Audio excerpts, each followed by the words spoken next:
de Tungurahua por el Partido Social Cristiano Cambio. 22. Para conocer lo que ocurrió ese día, basta leer la novela Cruces sobre el agua de Joaquín Gallegos Lara, escrita en 1946.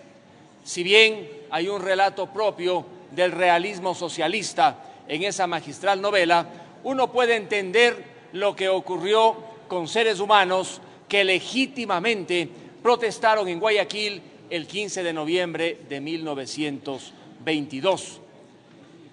No se puede, y ese sí me parece un error en esta resolución, cargar toda la responsabilidad en el presidente José Luis Tamayo.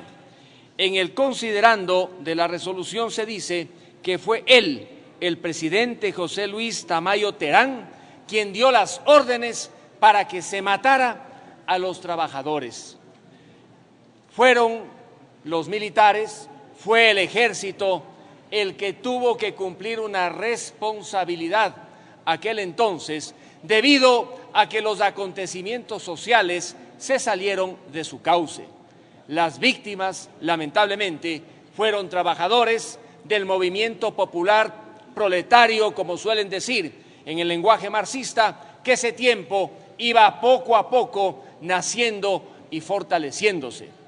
Pero la situación en 1922 para el país era sumamente difícil.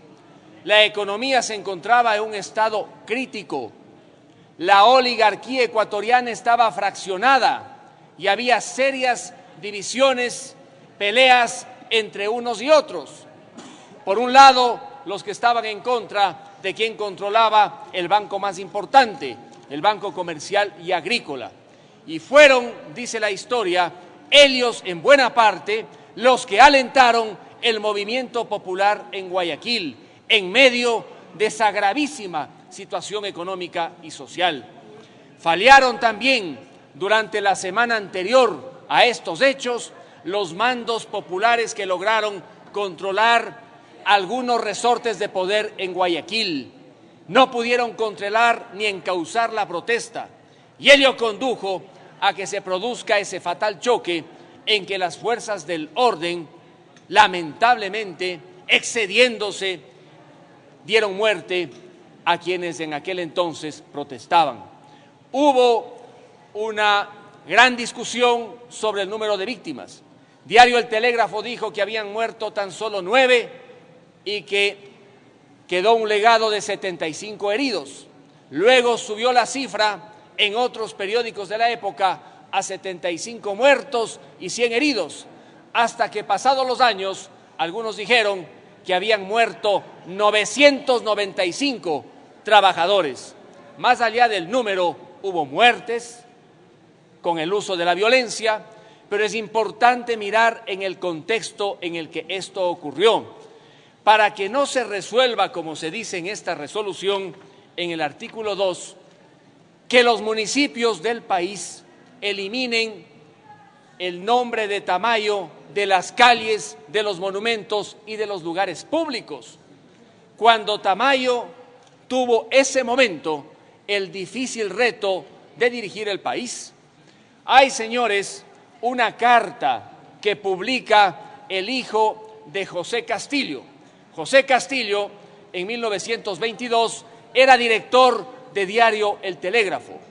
Y cuando él criticó lo que había ocurrido en el gobierno de Tamayo con la muerte de todos estos trabajadores, Tamayo ordenó que lo detuvieran y le enviaran al panóptico.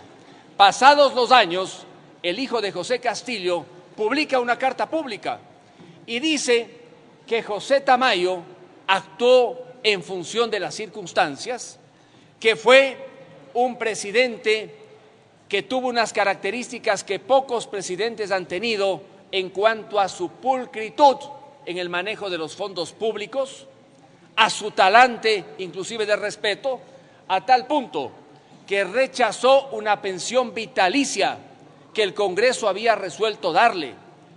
Y como no tenía recursos suficientes, es uno de los pocos presidentes que luego de haber dejado el cargo tuvo que trabajar todos los días de la semana, incluido el sábado, que en aquel tiempo se trabajaba, para poder sobrevivir. Murió a mediados de los años 40. Tamayo entonces no es un presidente que se manchó las manos con dineros públicos, no es un presidente que abusó del poder mientras estuvo ejerciéndolo. Tuvo sí que dar las órdenes a quienes debía dar porque la Constitución le obligaba y lamentablemente sucedió lo que sucedió el 15 de noviembre de 1922. Yo estoy de acuerdo con lo que ha dicho quien presentó este proyecto de resolución. La Asamblea tiene que pronunciarse, tiene que solidarizarse, pero no se puede torcer la historia.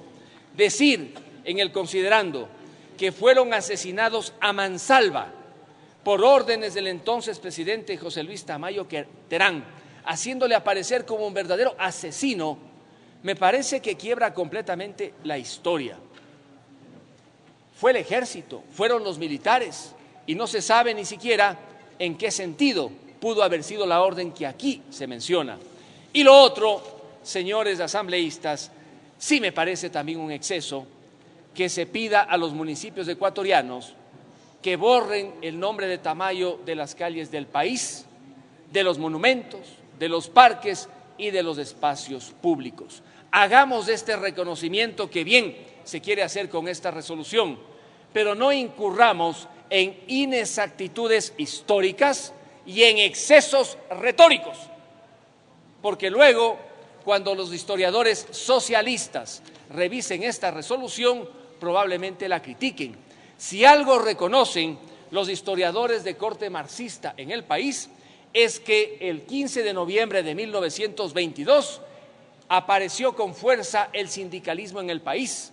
Para aquel entonces, dicen los historiadores, no había conciencia de clase en la terminología marxista por parte de los asalariados y trabajadores ecuatorianos.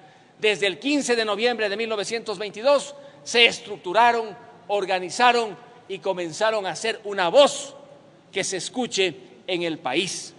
Le pido entonces al asambleísta que ha presentado esta resolución que elimine o cambie el considerando en el que se señala a José Luis Tamayo como el responsable de haber dado la orden para que se mate a mansalva a los trabajadores, y también que se elimine el artículo 2 sobre el hecho de que sean los alcaldes y los municipios los que luego de esta resolución eliminen el nombre de Tamayo.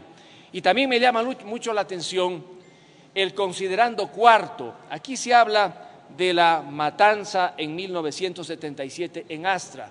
No hay conexión entre lo uno y lo otro para lo que se está resolviendo, por lo que sería mejor que la resolución fuera pura, exacta en lo posible en términos históricos, para rememorar a aquellos que lucharon como luchan los ecuatorianos y ese tiempo los guayaquileños, con amor a su tierra, con amor a su país y con la sangre, no en los ojos, con la sangre en el corazón para demostrar su rechazo, eso sí, a un régimen, el de Tamayo, que estaba concluyendo la época liberal.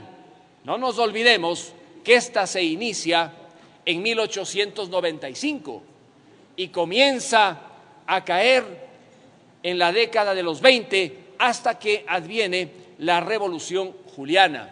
Pero Tamayo tiene otro mérito. Estuvo en la comisión que investigó el escándalo de la venta de la bandera, que es uno de los actos de corrupción más reprochables en la historia ecuatoriana. Él fue uno de los que llevó también.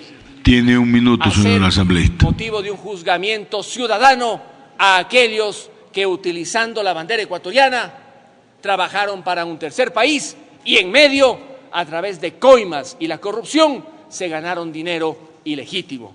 Señor ponente, señor asambleísta, espero que usted pueda recoger lo que he manifestado para tener una resolución coherente, precisa, pura, que nos permita a todos decir sí, vamos a acordarnos de aquellos trabajadores que lucharon el 15 de noviembre de 1922. Muchas gracias.